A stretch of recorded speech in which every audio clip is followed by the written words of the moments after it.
I'm never gonna dance No. again. I know that. Because what are the words there? That's not the words, that's the melody. I'm never gonna dance again. You and me and all Something. my best friends. And we're doing the stuff and we're going and doing a thing. Yeah, there you go.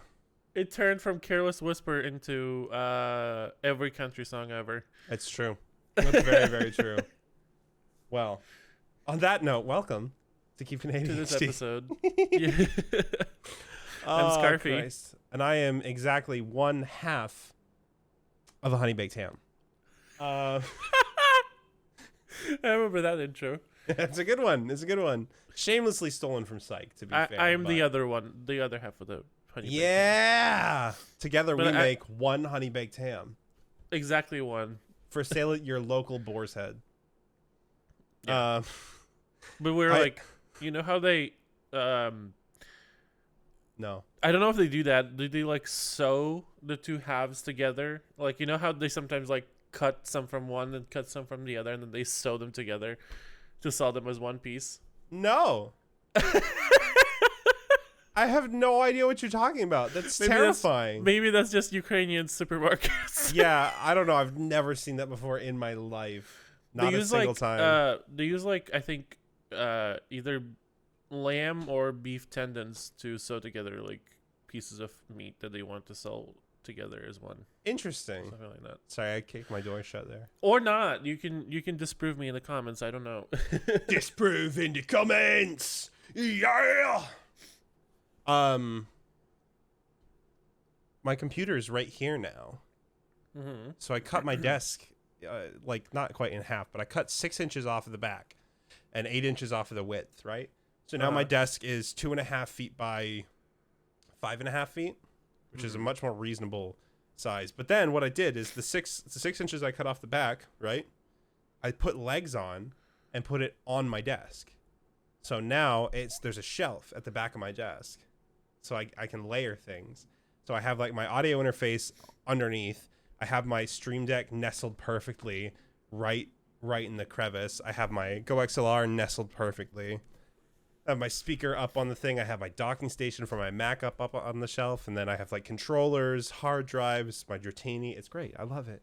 It's so That is perfect. I should get one of those for my table because right now, my everything is just on the table, and then all of the cords get caught up on it. Yep. Whenever I move my keyboard forward and backward, it's just like, I don't know. Just get a wireless keyboard like me. I really should. Honestly, like not sponsored. The Logitech G915 keyboard is incredible. No, please do sponsor us, please. Yeah, honestly, Logitech, let's chat because I'm so passionate about hardware that I use and like, and Logitech is so good. I may or may not have signed up for the Corsair creator program for my streaming stuff, but Logitech, I would rather have you. I'd say that. I'm using the Logitech mouth. Yep. Mouth. I have a mouth. G520 502 Lightspeed. Yeah, it's Yeah. a great mouse. A Literally, great mouse. the only thing is, I wish I could make a custom charging mouse pad, because you know how like if you have the special mouse pad for this, you never have to charge it, right? I wish I could like make a custom special mouse pad so that I could keep using my Neat Dude Blue Swirl mouse pad, for sale right now at neatdude.com. Hey. Need to drops. Yeah. When are you modeling Need Dude merch? Tomorrow. Well, I mean, Really? I'm getting my Neat Dude merch. I would love to model. I talked to Chris and say, hey, y'all need someone to put some merch on. I got you. Yeah. I'd love to see it. I think that'd be pretty fun. I've seen so many like familiar faces them modeling. It makes me happy. It'd be really cool if they just like walked down everybody on Team Neat Dude and was like, hey, like y'all are modeling this run. Y'all are modeling this run. I get it's easier to do it with people that are like there up north with Chris and them, but like still it'd be kind of fun. I don't know. My brother's a photographer. We could knock out some pretty gnarly photo shots or For me, that's out stuff. east. For Yeah, you, it's it's true. out north. And mine's northeast. Yeah. So, how has your week been? What you been up to? Not much really. I'm in a in a really weird state of life right now where I'm just waiting to get a job until I can start doing anything else. Yeah. So this is basically this podcast and maybe returning to streaming soon. Hell yeah. Hell yeah. But yeah, this and some other internet like preoccupations is the only thing that I'm actively doing right now. Otherwise, Fair I'm enough. just like a regular life, just like looking after my home, looking after this doofus that's sleeping in here, Booney, and just going to like everyday stuff. Hell yeah. I dig it. The other day, I went to a store, and when I came out after buying stuff in there, I met a person who had. They said that they had like a low insulin or something, so I had to. That was a very interesting interaction of me. I had to like call them a cab and wait with them so they don't like collapse or anything. Jesus. So they like missed a bus. And they like came up to me and they're like, "Hey, my insulin pump is low. I need to get somewhere." And I stayed with them for like 10 minutes to make sure that they get into the car and it's safe and everything. Dang. And we just talked about how people with diabetes and like people who need insulin are just really treated poorly, and how insulin costs a shit ton right now. Yeah, it's a mess. Well, So California's they're doing their own production of insulin now. Yeah, I saw that. Yeah. That is going to be interesting to see how that works out. But It's pretty cool. that was the only standout encounter of this week that I can remember because everything else is so like the same right now. Yeah, that's fair. And I've also been perusing Reddit as like foreshadowing for today's episode. Ooh. That like reading other people's posts who are also like younger people who are just now entering the workforce, and they're like, everything is so monotone, everything is so lonely, and like and everything is so bleak. How do you guys live like this? And then the older people in the comments being like, yeah, I've been living 25 years of this. And I'm like, Yeah. great. Having to look forward to all of this is so intriguing and exciting. It's great.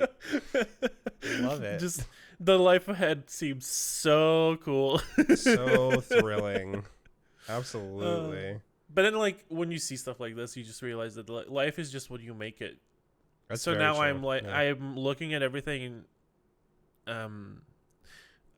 This is what how I've been spending the past like however many months I've been here. Is that I'm just trying to look at life in a way where I get to do things like this with you, where it's like really something. I guess it is something to write home about. It's like something that I decided to do that we want to do, and this is really cool. And Hell yeah.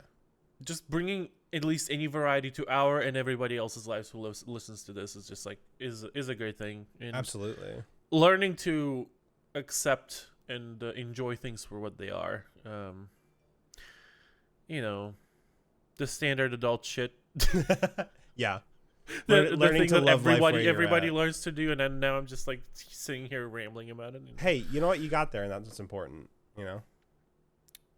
I don't know about got there. You're getting I'm there. there yet, but I'm getting there. Yeah. It is a Fair process. play.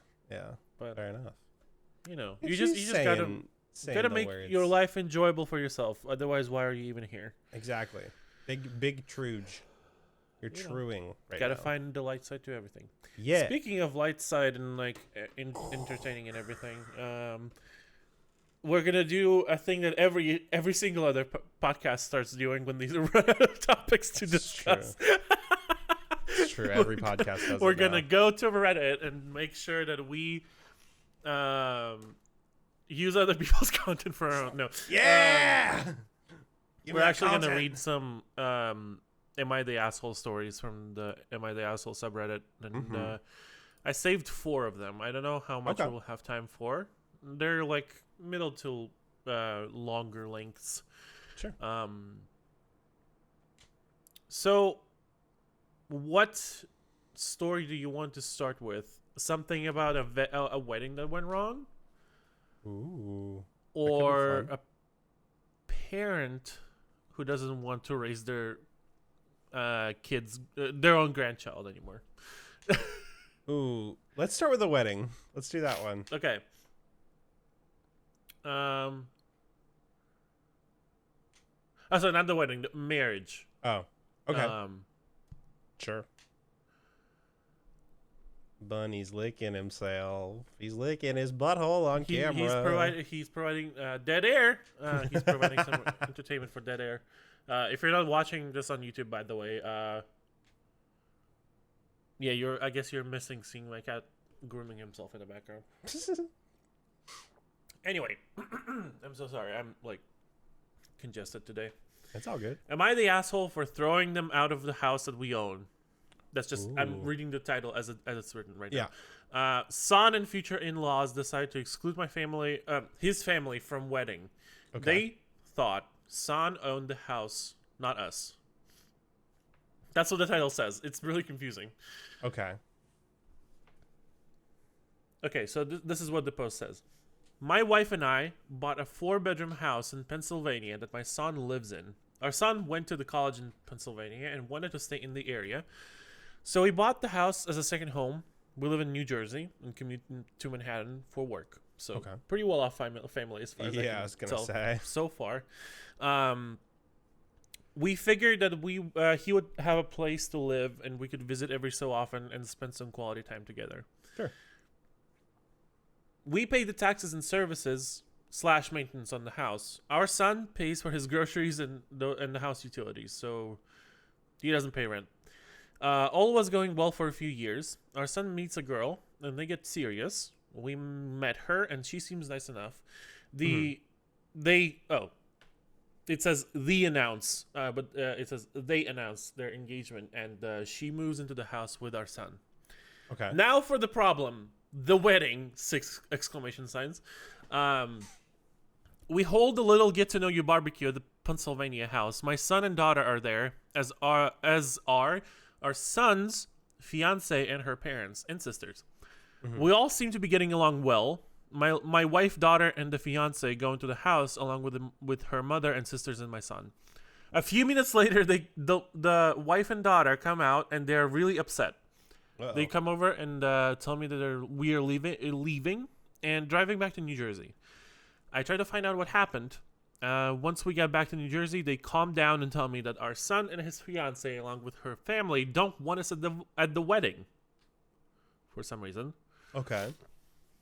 According to what I was told, we're not their kind of people. Quote okay. Unquote. What the fuck does that even mean? Yeah. I was livid, obviously. That I would be livid too, I think. Yeah, and I 100%. Called my son and asked him what the hell was this about. He tells me that her family feel that we're not good enough and will embarrass them at the family wedding, and that we are uninvited from the wedding. What? So, that is very interesting. Okay. Sorry, just as a real quick thing, I want to just kind of chime in here. When you're getting married to somebody, you're marrying their family too. So really, like, you could love somebody all you want, but if their family sucks that bad, maybe reevaluate. Yeah, maybe reevaluate. And I don't understand why, like, how come that they've known each other and they said to each other's faces that they like each other, and then this happens? How does this even happen? Because people are petty as fuck. See, I don't have that much experience with family drama, so like that. This is why I'm relying on commentary on you, because I have literally I read this post before and I was like, what the hell? Anyway, and that's just petty fucking people. I guess so. I let a week go by to calm myself down and drive back to the Pennsylvania house. The new future in-laws are in the house along with the fiance. It appears that they all moved into the house, and they ask me why I'm there. So I tell them that since we aren't invited to the wedding, I was coming over to talk to my son. They tell me to leave their house. Oh, okay. I lost it and told them that they had 30 days to get out. Tell my son I'm selling the house and he could find somewhere else to live with all of you. Damn. Then I go to the realtor in town and list the house for sale. Damn. They call my son at work and tell him what I said. Apparently, they thought that he owned the house. So he calls me and asks me why I'm selling the house. I tell him I paid for it along with the taxes on it, and it is mine. He was living there rent free, but since he doesn't want us in his new life, he can go get out. I tell him the same as I told his future in-laws. They have 30 days to get out. Then I'll get a lawyer and get him evicted. Am I the asshole for taking a hard stance on this? He's my son, but their in-laws seem to have taken over, and we no longer count. I mean, I see this is complicated, right? Because I definitely would have wanted to talk to the son before that, but I also 100% understand the impulse just going, you know what, fuck it. No, you're done. We're done here. Because, like, yeah, no, I get that. That makes total sense. I don't think he's being the asshole. It seems like this family came in here to take control of something to do with this guy's life. I mean, clearly they thought this guy was more well-to-do, and like the cynic in me goes, they found out this kid was well-to-do and that he owned his own house, and that and then they just tried to cut off the family immediately to not even have anything to do with them. Well, so it makes me feel like, because it's, from what it sounds like, it's like the whole family moved into that house immediately, right? I think so, yeah. Yeah. So it sounds like they're getting married to use the guy for. It does sound like for housing, basically. The one thing that I can't stop thinking about is that he said that he owned the house. Yeah. Well, yeah, because like he probably thought that it would be given to him like as a wedding present, right? Like the parents would be like, "Yeah, this is yours now. Like, take it, enjoy. It's in your name. So. We're gonna still live there, but it's in your name, right?" Like, start him off on the good foot, right? But if the property's in the dad's name, he's not the asshole. He has every right to do that. I mean, like, if your son goes, "Yeah, no," obviously I don't know the relationship between the father and the son, but clearly if they were living together, it wasn't that bad. Like, if they're living together as adults, it can't be like that bad, right? Because otherwise you feel like the son probably would have been like, "I'm out of here. I'm going to live with them," you know? Yeah. So I can't help but feel like it probably wasn't that bad, but like it had to be amicable in some way. I don't know. It's definitely something I think that could have been prevented with a good conversation, instead of having all the conversation about things that should have been talked about with the son, with the in-laws. Like there's the first mistake. That's the big thing, is communication is key. So that's the first mistake. Yeah. there was no effort to communication. Yeah. There's just no effort for good, healthy communication from the father, from what it seems like to me, right? Because he has every ability to call his son and go, "Hey, let's talk about this," but instead he blew up and then said, "You can tell him, fuck you," right? Like, so I wouldn't necessarily say he's the asshole, but he didn't make a concerted effort. Yes, that's what I would say. The one thought that I'm also having at the same time is, if he is the asshole, but he's also dumb. Yeah, no, that's valid. Yeah, like, how did he expect for them to, like, he knows that he doesn't own the house. He doesn't pay the rent. He doesn't pay the mortgage. He doesn't pay anything except for utilities. Yeah. How did he expect that if he's gonna double cross his parents, they're just gonna be like, "Okay, fuck off. The house is just yours"? Yeah. Well, like, because like the son had to have known that something like this would happen. He doesn't own it outright. If it's not in his name, then it's not his house. My issue is like pick a lane. Either double cross your parents and say, "Fuck you, you're not at the wedding," or ask for the house. Yeah. No, not both. You can't have your cake and eat it too in this situation. At the same time. Like, either they should have made sure that the house is going to be his before they fucking burn all the bridges, or they should have never burnt the bridges, bit the bullet for the wedding, and then be like, "Okay, fuck you, the house is ours." Yeah, that would have made a lot more sense. my like immediate gut instinct with this is that it's a relationship to use this person for their home. I think so. That's my gut reaction, right? Probably. Because it's like they move in quick, right? Like the relationship goes fast. The family moves in quick, and then the family goes, "We don't want you people at the wedding, right? It's like, we're going to move in and we're going to alienate the son from his family so the family can't go, hey, son, you're being used, right? As the son is clearly in this. He is like enamored with the daughter. I don't know. I don't actually remember. Either way, all I'm saying he is has a like, fiance. It's never said who they. Yeah, exactly. They are. So the son is clearly enamored with their fiance. So, you know, you can't see when you're wearing rose-colored glasses, all the red flags just like normal flags, right? So True. So they were betting on that, from what it sounds like. This is also like You're my cynical trooging. take. Big trooging. This is my cynical take though, right? Because I'm a fucking cynic. That makes no, that makes sense. Also, like a lot, son is the asshole to a certain degree, but also all of this could have been kind of prevented if the person who wrote the post didn't go directly to the other family first and talk to the son first. Probably. Son is the asshole. Dad's a hothead. Yeah, and also, like, as a person who has been living away from their parents for a while, I can tell you that a lot of the time you just don't tell your parents about a lot of things. Yeah. And from this post, you can tell that they held a little get to know you barbecue, so they don't know each other that well. Yeah. My question is, how did the other family make such a quick decision to cut the other family out of the wedding without even knowing them? Well, I mean, that's besides what you said. Yeah, as in like that's them using. In my mind, that's the only way that makes sense. But also, what must have the son told them? I mean, it could also be one of those things because we lack so many details, right? Like, it could very well be that it's a situation where, like, the parents of the son, the poster, is a racist, and the son is marrying somebody who's not white. You know, like, it could very well be that. There's a lot of details omitted here that we don't know. So it's one of those things where, at its rawest, if we assume at a top level where there's no racism at play, then it would be that the in-laws are using the people, right?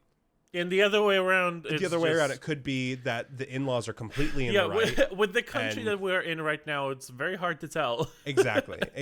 You never know. So it's really hard to be like, oh, well, I don't know. You know, it's hard to know. But I would say from the information we have, that the dad is not the asshole. It would also probably be good to mention that the Reddit decided that they're not the asshole. Yeah. In this situation. So whatever they said in the comments, probably. Yeah, I'm curious as to what the comments said. There's a lot of them. I don't know how to sort through Reddit comments. Do you want to send me the next one and I'll read the next one? Some people say that that they want an update because it sounds nuts. Which yes, true. I really want an update. Yeah. There would need to be an update. Okay, I'm gonna send you the one, a milder one. Okay. Yeah. Am I the asshole for refusing my partner to give them the code to my safe? Ooh, that's a good I'll one. send it to you. Okay. No, this is gonna be a good one. I like this already. Hold on. There's an update at the bottom, so probably perfect. stop at the last edit. Okay. All right. Am I the asshole for refusing to give my partner the code to my safe? Update at the bottom. Throw away unusual mobile formatting apologies. Ha ha ha ha. Because that's what you do on Reddit. Yeah. I, 32 female, and a gemologist. I am a gemologist, 32 female. I spend my days in the lab testing and identifying stones. From the nature of my work, I also have a large and valuable collection of jewelry, but also gem specimens that I keep in a safe I specifically bought and had installed to keep them safe. I also have a second smaller safe. First class private plane. Sorry, go ahead. Oh my god. Okay. I also have a second smaller safe for keeping important documents like passports. I own my home, and my boyfriend, 33 male, of 2 years, recently moved in as he was renting before. I gave him the code to the smaller safe so he could put valuables in it, but he also wants the code for my gem safe. not to put anything in it, but he says because we are living together now, I should trust him and give him the code. Yeah. I've said no because maybe at the 6-year mark. Yeah. I've said no because he has no reason to open the safe, as the only thing in it is used for storing my collection. He said he has no interest in my gem collection, doesn't want to look at them, but still wants the code to access them. This is causing tension because he says I should give it to him as a show of trust, and I said no because he literally has no reason to go in there, so he doesn't need the code. This is a 6-figure collection, so I'm not being difficult over a few little gems here. I'm the only one who wants to know the code. So Reddit, am I being the asshole here? No, you're not being the asshole at all. Hell no. That is the boyfriend of 2 years kind of gives it some sort of like a buffer room for being like, well, he's been there for 2 years at this point, and like, yeah, that makes point of a sense of trust or something. But if he doesn't need a reason to be there, like, or he doesn't have a reason to be in that safe, why does he need the code? I'm also leaning towards no, because like, you have a right to privacy as in any relationship that you have, and boundaries as well. Like, simple concept of boundaries here is that, like, I don't want to give you the code for my safe. Yeah. I don't have to give you an explanation for it. Yeah. Well, like, I mean, literally, like, no matter how long we've been married or eloped, or if we like are joined at the hip, I don't care. Yeah. I don't have to give you a reason. The way I see it is like the equivalent in most people's life would be like, no, I'm not going to give you the password to my work computer. Like, you don't need to get into my work computer. This is for me. This has to do with my job. Is organized. Like, everything in there is organized as I want it. Everything is where I need it to be. I don't need you to go in there and mess everything up. Same exactly. Thing. I also just, like, I don't know. 2 years and he only just moved in. You know, you don't know. This is me being cynical, but you don't know what's going on. You don't know what's going on when they're not with you, right?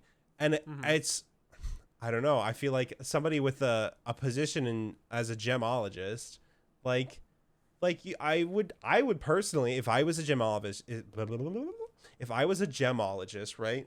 And that was my main job, and people knew that about me, I would be super guarded about people coming into my life, because it'd be like, I would be afraid that they'd be coming into my life to steal my jewelry. You know what I mean? True. Also, another aspect to this, even outside of like any selfish, rightfully so,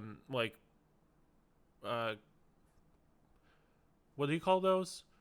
Not restrictions. Reservations.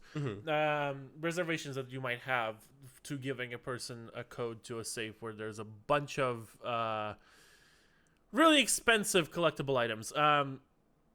If anybody were to come into the house and try to rob them, wouldn't not knowing the code make it safer for them to be? Because if they don't know the code, like, they don't possess any information that a person who would be robbing the house would need. Absolutely. So they have a higher chance of going out of there unharmed, whether anything happens. That's just me, like, making an out there reach out to the outer Mount Rushmore. I don't know. for what it's worth, Reddit says not the asshole. It absolutely makes sense. Reddit is saying those are huge red flags, and I agree wholeheartly. Yeah. There is an update at the bottom, and also some edits. Yeah. So I'm about to get to those. They posted an update. They said, I'll give an update once things have panned out.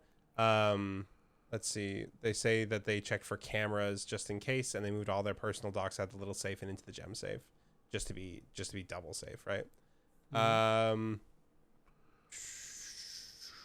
Update. Firstly, thank you so much for the insane amount of comments and support. It means so much to me, blah, blah, blah. I probably didn't emphasize in my last post that we had a couple of conversations about this and me explaining why he had no reason to go in there. Short version is, I told him he isn't getting the code and I will die on this hill. He has no reason to have it, and his continued lack of respect by pushing the boundaries wasn't okay. I felt like he was trying to manipulate me by making about trust. Yeah, absolutely. Yep. After a lot of back and forth, he finally admitted that he wanted access to the safe because he didn't feel like I was sharing the whole house with him. because I insisted on a tenancy agreement rather than letting him just move in. Ah, okay. And he didn't like that part of where he lived was off limits to him. Okay, sorry, let me rephrase it. And he didn't like that part of where he lived was off limits to him. There we go. He was also insecure and resented that I have more money than him and own a home while he doesn't. He had made a few comments about this before, but I didn't realize it was such a big issue for him. He also said that by keeping him out of the safe, it made him feel like I thought he was lesser than me and made him feel like I was treating him like a child. I told him that if that's how he feels, then this is not the right relationship for either of us and that it was best we break up. He was shocked that I was ending things over this, cried and asked me to reconsider. When I said no, then he got angry. He called me a stuck-up bitch and said he was better off without me anyway and went to his friends. I told him via text he had 30 days before he had to leave as per the tenancy agreement, so he didn't need to stay at a friend's. He said he would be gone by the end of the week. 2 days later, he came back, packed up all his stuff and left, and he's staying with his friend now. I've changed all the locks. I have an alarm and a CCTV system that's professionally monitored, and I've changed the verbal password I have to give when you call up as a precaution. I've checked all of my collection and it hasn't been touched. I also took your guys' advice and I'm giving my solicitor, that's a lawyer in England, giving my solicitor the code and a safe deposit details to be passed to my executor in the event of my death.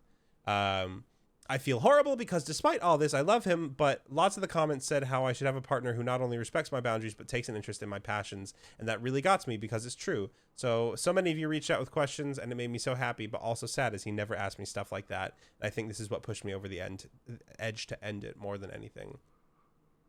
So there you go. See, this is why you make a tenancy agreement whenever anybody moves in with you. True. If somebody's moving into your home that you own, yeah, make a tenancy agreement. Because if once you're married, it's a different deal. Once you're married, it's a different deal. But also, when feelings get in the way, it's very good to have a cold, hard piece of paper. Yeah, that tells you exactly whose rights are what. Because it can get blurry, really blurry. It's one of the comments says this, and I agree completely. Money does really weird things to people, and I'm a firm believer in the fact that there is a certain amount of money that. Beyond that point, it corrupts a person. Yeah, absolutely. Yeah. So that's how I feel about that. I definitely agree. Yeah, it's interesting. That's a good one though. I think that's a great am I the asshole just in general as like a thing that people should have to read in high school, right? Where they're growing up and like this part should be part of life skills where it's like, let's evaluate the morality of this situation and go, is this person in the wrong for this? No, because they're holding steadfast to the boundaries that they've set in place, and they're not going to be manipulated into dropping those boundaries. I think it's a great, because so many people don't know how to maintain their boundaries because when they get challenged on it, they get scared. Also, material things shouldn't play into, like, trust and money are two different things. Yeah. Don't manipulate people in terms of trust when they refuse to handle their money. Yeah. Don't manipulate people in general. I mean, true.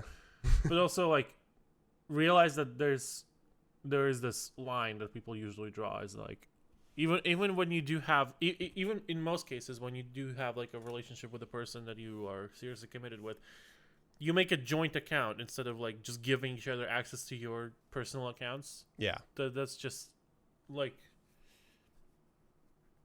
don't if you've been with the person for quite amount of time, you don't never ever know. Share your money. Never. Guard your assets. Be smart about how you live your life. So, not the asshole. Not the asshole. Not even kind of the asshole. The boyfriend is absolutely the asshole. Okay. Let's do one more. Do you want to read it? If you want. If you don't want to read it, I'll read it. Sure, go ahead. Okay, let's do it. This is the juiciest one, I think. Oh, I just see the word pregnant. Mm-hmm. Yep. All right, here we go. You ready? Yep. This was posted a month ago by you/bad grandmother. Am I the asshole for telling my pregnant daughter that my husband and I will have nothing to do with raising her baby in front of the entire family? All right. The title sounds out of pocket. Yeah. But the post. All right, here we go. Hello, I'm a 56-year-old mother to 33-year-old Kelly and grandmother to 16-year-old Opal. Kelly became pregnant with Opal at 16. My husband Eddie and I have always believed in having the right to choose. However, Kelly insisted that she wanted to keep the baby and not give it up for adoption. We helped a lot as Kelly was only 17 when Opal was born. However, Kelly would rarely help with parenting even when she was available. Just one side note. Supporting the right to choose. We're here for that. Reproductive rights are human rights. Yep. Okay. Fucking Republicans. All right. Yeah, fuck this report. Yep. Okay, so even asking her to watch Opal for an hour while we ran errands was an issue. It was rare that Kelly wouldn't complain about why she had to be there to look after Opal. Kelly chose not to attend college after graduation. I mean, I already know the answer. Just from that alone, I know the answer here. Kelly chose not to attend college after graduation. She had a job with a flexible schedule, yet she rarely made herself available for Opal. Kelly was only home to sleep or get dressed for some party. She also relied on us to purchase supplies and book appointments for Opal. Eddie and I would have serious talks with Kelly that she needed to step up as a parent. Kelly would only make empty promises and never follow through on them. Kelly moved out when Opal was 6. Kelly comes around maybe once a fortnight. That's every 2 weeks, not the game. And for holidays. But Eddie and I have been the ones to raise Opal. Opal is doing extremely well. She has good friends, plays tennis, participates in volunteer projects, and plans to be a marine biologist after graduation. Hell yeah, Opal. Let's go. The school year ended for Opal last week, so we had a nice dinner to celebrate her good grades. Kelly came, along with several other family members. We were all chatting and enjoying dinner together when Kelly stood up to make an announcement. She announced that she was pregnant with her boyfriend's child. We already were upset because this was supposed to be Opal's special moment. Yeah, fuck you, Kelly, for taking Opal's special night away. Fuck you. We were already upset because this was supposed to be Opal's special moment, and Kelly announcing her pregnancy was completely inappropriate. Eddie and I said nothing, and Kelly started to say how she and her boyfriend were so busy with life right now. Eddie and I interrupted Kelly and told her we would have nothing to do with raising this new baby and would not be providing anything for it, supplies, childcare, etc. And Kelly flipped out and an argument ensued. Kelly called us heartless and claimed we were willing to throw our grandchild away. Eddie and I called her selfish for expecting us to raise another child. God, I can words. Chard. We are too old to raise a baby. Child. True. The only thing worse than a rapist? A child. A child. We're too old to raise a baby, That's damn a vine for everybody. It's a vine, who's been yeah, on if you the don't for know. 2 months. Yeah. Kelly is 30 fucking 3, and needs to grow up. Give the baby up for adoption or be a parent and raise it yourself. Kelly left in tears. Now the family has broken into sides. The ones agreeing with Kelly saying that we adopted Opal and are sending a message that we don't care about her newest grandchild. Others are saying that we should have taken her aside privately instead of shooting her down in front of everyone, and our reaction was cruel. Eddie and I feel we have to be blunt with Kelly and not sugarcoat reality. Opal likes to show us stories from here sometimes, so I thought it would be a good place to ask for a neutral perspective. Am I the asshole? Hi, Opal. Yeah. And there's an edit. There's 2 edits, so we can talk. Let's talk about this first, and then we'll get into the edits, right? First and foremost, Kelly's a fucking deadbeat. That is for sure. The edit number 2 is important. Yeah, we'll get to edit number. I want to hit like the core. No, edit number 2 actually clarifies the thing because does like it? From it says that several people have informed me that the part where Kelly expected us to raise the new baby was unclear, so I apologize for that. I thought it was self-explanatory, but realized none of you have actually experienced what happened. Kelly talked about how busy she and her boyfriend were with their lives, then began to talk about how grateful she was that we would always look after our grandchildren, and how since we had gained so much joy from raising Opal, we would even be happier raising the second baby. After Eddie and I called her out, Kelly confirmed that she had expected us to adopt and raise the second baby as well. Kelly said how she and her boyfriend did not have time to raise a baby, but that putting up the baby for adoption would be throwing it away. She assumed we, at almost 60 years old, would have no troubles or opposition to raising a newborn baby. So Kelly needs to go to jail for child abandonment. Yep. Uh-huh. Like, exactly. Not only is the grandmother not the asshole, but Kelly needs to go to jail. Kelly's a piece of shit. Dear God. Fuck's sake. This whole situation is,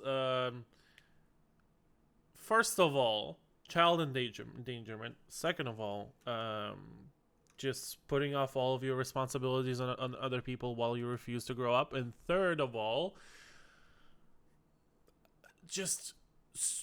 that's how can anybody be so disregarding to other people? in general.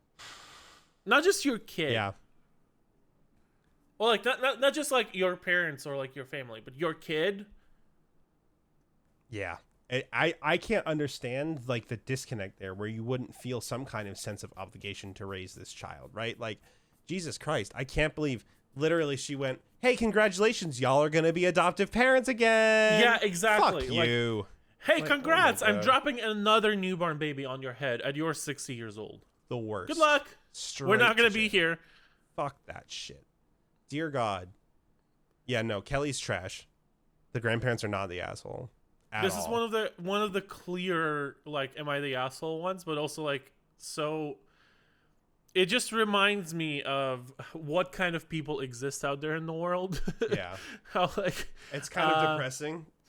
Yeah, it's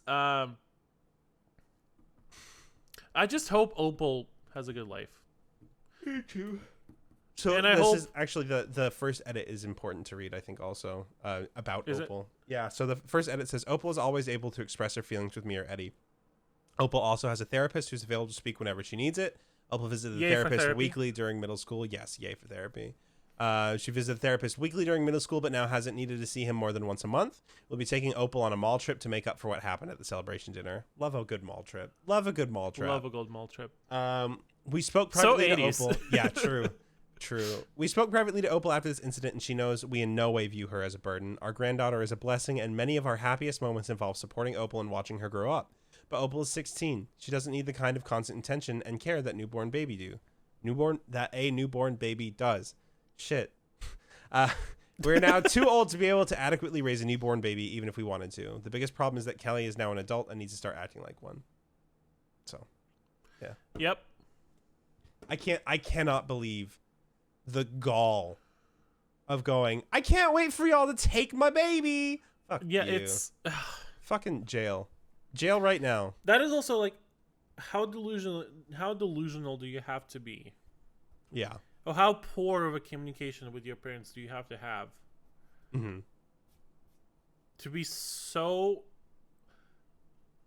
Not only did she drop a newborn baby on their head, Yeah.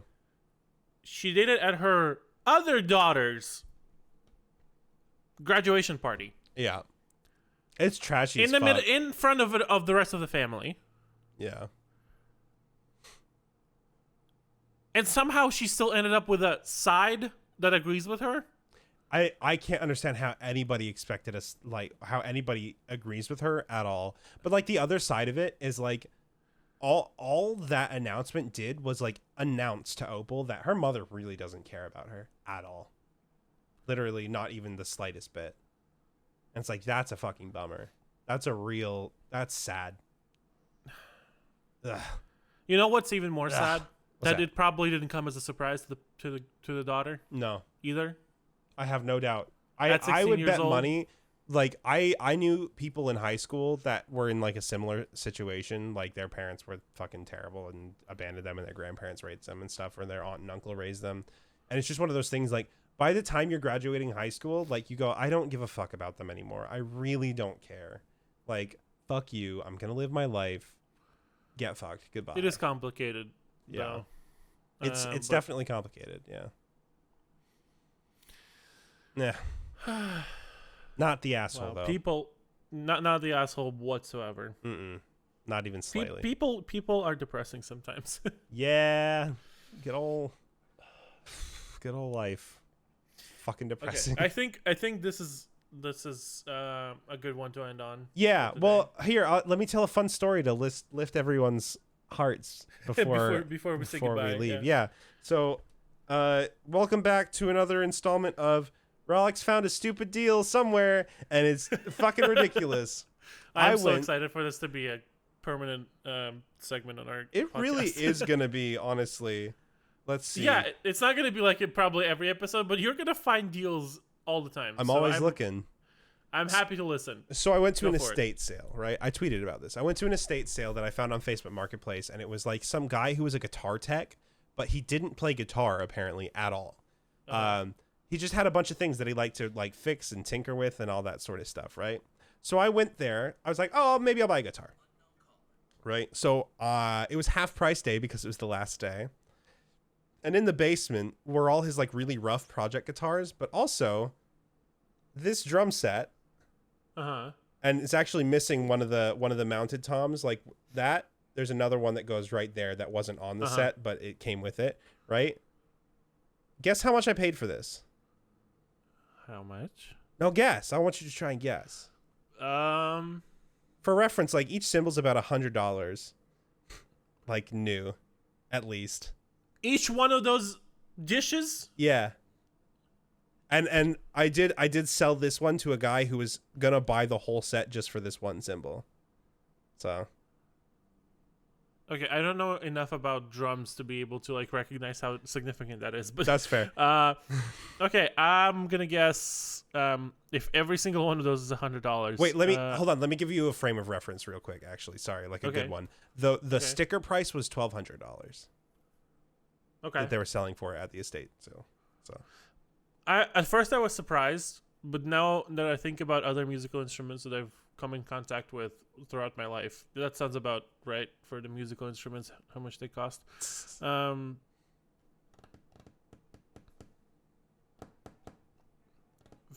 gonna say you pulled Steal of the Century and paid $50.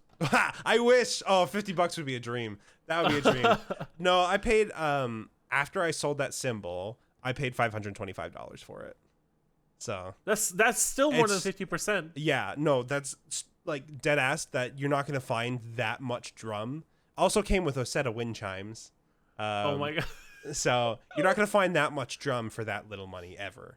Like it was. I can't wait for the drum stream. Well, no, so I bought that for my friend. So he Venmo'd me almost immediately. But I fit it all in my Corolla except for the kick. Everything but the kick went into my Corolla. Hold on, I have to block my license plate on this picture before I can show it. Hold on. Okay. Be careful. I can't edit. Well. Okay. It all fit into the Corolla. It all fit. Holy shit. Yeah. So I got that. Corolla. Yeah, I love that thing. So I got that, and then I also got this. Ooh. Yeah. This, I didn't know it until I got home and I figured out on stream last night. This is a 2001 Epiphone Slasher. 200 of them exist in the world, and I got it for $160.